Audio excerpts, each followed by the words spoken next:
अस्सलाम वालेकुम। मैं उम्मीद करता हूं कि आप तमाम लोग खैरियत से हैं। मेरा नाम है साद रियल उस्ताद से DHA phase 6 DHA phase 2 extension optimistic approach. इस वीडियो को शुरू करने से पहले आप हमारे चैनल को सब्सक्राइब कर लें।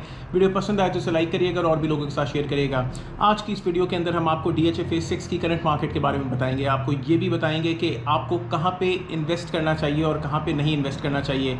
इसके अंदर हम जिक्र करेंगे ओपन सर्टिफिकेट्स के बारे में, एक छोटी बहुत इल्तिजा मैं अपनी भी करूँगा और उसके अलावा जनरल नवीद सफदर साहब के लिए एक छोटा सा मैसेज है, तो वीडियो को एंड तक ज़रूर देखें।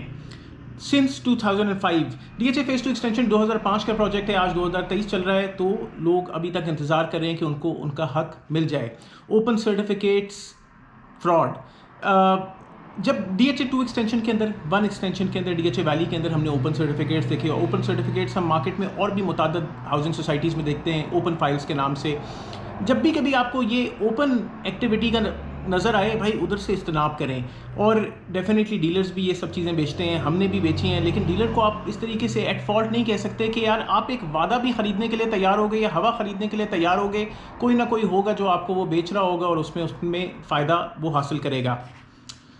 लो बजट टिल 2019 तक ये इतना सस्ता था कि बस मैं क्या कहूँगा, इससे सस्ती सिर्फ खामोशी। जिसने उस टाइम पे इन्वेस्ट किया हुआ था 2005 से 2019 तक, आज वो किसी भी हालत के अंदर किसी भी ओपन या ट्रांसफरेबल फाइल या बैलेटेड फाइल वो प्रॉफिट के अंदर है।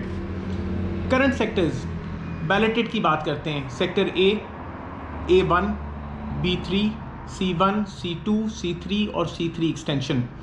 वे टू इन्वेस्ट एंड वाई। इस टाइम के अंदर अगर आपको सेक्टर A के अंदर प्लॉट मिलता है तो भाई ज़रूर ले लो, क्योंकि ये सेक्टर या ये ब्लॉक फुली डेवलप्ड है in comparison to DHA phase 5। Sector G, H, F, F1 भाई बहुत ज़्यादा मुनासिब है, तो इसके अंदर इन्वेस्टमेंट बनती है। A1 के अंदर सिर्फ इसलिए इन्वेस्ट कर लो क्योंकि वो सेक्टर A के बहुत ज़्यादा करीब है।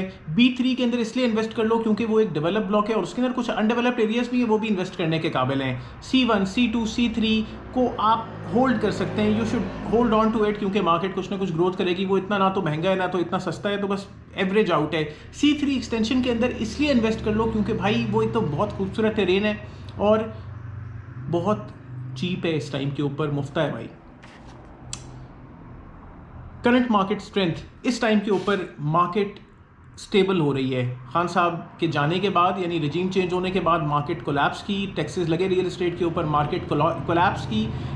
अभी तो डॉलर का भी मेगा किस्म का इफेक्ट हमें चल रहा है, लेकिन इस टाइम के ऊपर मार्केट एक स्टैंड स्टिल पोजीशन के ऊपर आई है। कोई सस्ता अपना की प्लॉट देने के लिए तैयार नहीं है और जो ख़रीदना चाह रहा है वो कम से कम कीमत में लेना तो चाहता है, लेकिन कुछ मार्केट में मिल नहीं रहा, तो बड़ी एक स्टैंड स्टिल पोजीशन के ऊपर मार्केट स्टैंड कर रही है। अब आते हैं नॉन बैलेटेड ओपन सर्टिफिकेट्स की तरफ। वैसे तो बहुत सारे ओपन सर्टिफिकेट्स DHA ने बैलेट कर दिए थे, खासतौर पे वो ओपन सर्टिफिकेट जो 6-6 लाख रुपए बैलेंस वाले थे वो सारे बैलेट हो गए। लेकिन बेशुमार ऐसे 14,65,000 रुपए बैलेंस वाले ओपन सर्टिफिकेट है जिसके ऊपर जनरल नवीद सफदर साहब ने कह दिया कि भाई उनको कुछ मिलने वाला नहीं है और हम उनको कुछ भी नहीं देंगे, और वो हमारे यानी पीछे उसके जो लैंड एग्रीमेंट था या कोई चीज़ था उनको कुछ नहीं मिलने वाला।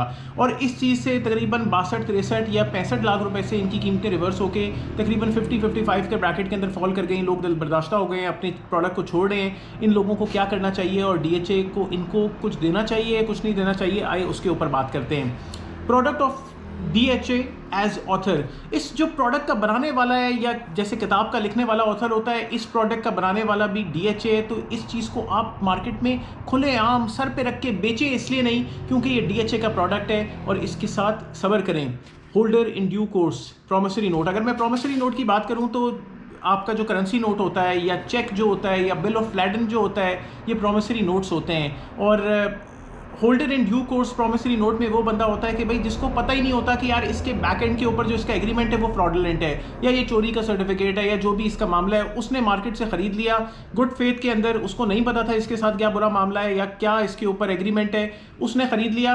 अब जो इसका ऑथर है या जो दूसरी पार्टी एग्रीमेंट करने वाली दूसरी पार्टी, तो इसके ऊपर एग्रीमेंट पे लिखी ही नहीं है, सिर्फ DHA का लिखा है। तो DHA इसको किसी तरीके से भी शन अवे नहीं कर सकता, ये नहीं कह सकता कि भाई हम तुम्हें कुछ नहीं दे रहे, क्योंकि ये जो बंदा है जिसने मार्केट से खरीदा हुआ है उसको DHA और किसी और पार्टी के माबैन एग्रीमेंट के बारे में कुछ नहीं पता कि किसने अपना हक अदा किया, किसने हक नहीं अदा किया। अब ये DHA का नाम इसके ऊपर लिखा है, DHA को इसको एक प्लॉट देना है और बिल्कुल हक से देना है और किसी को DHA मना नहीं कर सकता इस प्लॉट के ऊपर। तो अगर आप होल्डन इन ड्यू कोर्स के बारे में या प्रोमिसरी नोट्स के बारे में पढ़ें तो DHA इस चीज़ के ऊपर पीछे नहीं हट सकता। मैं जनरल नवीद सफदर साहब से ये इल्तिजा करता हूँ कि आप मोहसिन हैं, यानी बेहतरीन काम किया आपने DHA वैली और DHA फेज 6 के साथ। ये लोग भी अफेक्टीज़ हैं, इन्होंने मार्केट से उस प्रोडक्ट को ख़रीदा हुआ है। इन लोगों को भी उनका हक अदा करें, उन लोगों को कुछ ना कुछ प्लॉट ऑफ़र करें ताकि इन लोगों को ये जो ओपन सर्टिफिकेट्स के अगेंस्ट कुछ मार्केट से पैसे मिले। इन्होंने ये इन्वेस्टमेंट ऐसी हवा में नहीं की हुई,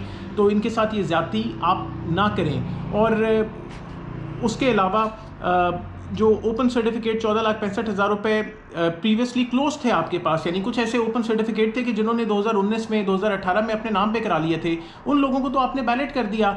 सिर्फ इसको इसलिए नहीं बैलेट करे क्योंकि इसने वक्त के ऊपर 14,65,000 रुपये जमा नहीं कराए, जबकि उसके ऊपर कोई क्लोजिंग डेट नहीं है उस एग्रीमेंट की।